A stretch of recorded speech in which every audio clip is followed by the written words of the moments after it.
এই মাসকে আমরা কেন সম্মান করব? এই মাসকে সম্মান করলে কেমন ফজিলত দেখেন। নুজহাতুল মাজালিস নামক একটা কিতাব আছে, ওই কিতাবের মধ্যে সুন্দর একটি ঘটনা পাওয়া যায়। এক গ্রামের মধ্যে এক অগ্নিপূজক, সে মুসলমান ছিল না, সে অগ্নির পূজা করত। ওই বান্দা সে বসবাস করত। মাহে রমজান মাসে সে তার ছেলেকে নিয়ে বাজারে গেল।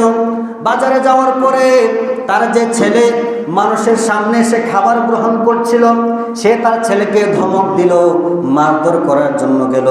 তুমি কেন খাবার গ্রহণ করছো? তুমি কি জানো না এটা রমজান মাস, মুসলমান তারা রোজা রাখে, এটা সম্মানিত মাস, তুমি কেন মানুষের সম্মুখে খাবার খাচ্ছ?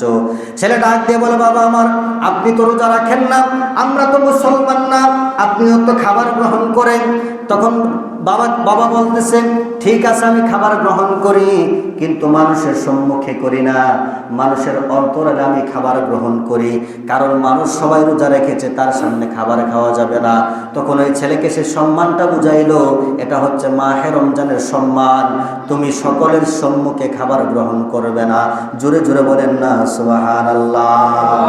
আমার বন্ধুগণ মনোযোগ দিয়ে শুনেন, কিতাবের মধ্যে পাওয়া যায় ওই অগ্নিপূজক হঠাৎ মারা গেল।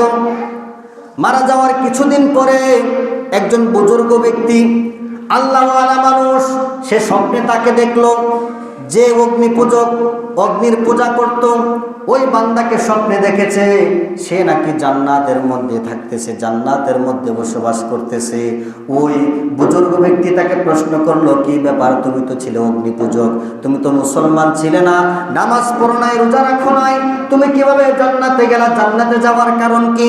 তখন ওই ব্যক্তি ডাক দিয়ে বলে, হুজুর, আমি নামাজ পড়ি নাই সত্য কথা, রোজা রাখি নাই সত্য কথা, কালিমা পড়ি নাই, মুসলমান ছিলাম না, কিন্তু একদিন আমি ওই মাহে রমজানের সম্মানার্থে আমার ছেলেকে আমি গালমন্দ করেছিলাম, ধমক দিয়েছিলাম, আমি মাহে রমজানকে বড় মহব্বত করেছিলাম, সম্মান দেখিয়েছিলাম।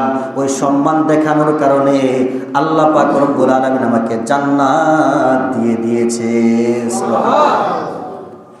তো অগ্নিপূজক মুসলমান না, সে মাহে রমজানকে সম্মান দেখানোর কারণে আল্লাহ পাক রব্বুল আলামিন তাকে জান্নাত দিয়ে দিয়েছে। আরে আপনি আমি মুসলমান, আপনি আমি নবীর উম্মত, সাধারণ নবী নয়, শ্রেষ্ঠ নবীর উম্মত, শ্রেষ্ঠ নবীর উম্মত হয়ে আমরা যদি মাহে রমজানকে সম্মান দেখাই, মাহে রমজানের সম্মান বজায় রাখি, মাহে রমজানের পবিত্রতা রক্ষা করে চলি, আল্লাহ পাক আমাদেরকেও জান্নাত দিয়ে দিবে। কথা কোন ঠিক কিনা? আল্লাহ পাক আমাদের সবাইকে মাহে রমজানের পবিত্রতা রক্ষা করে চলার তৌফিক দান করে, বলেন আমিন।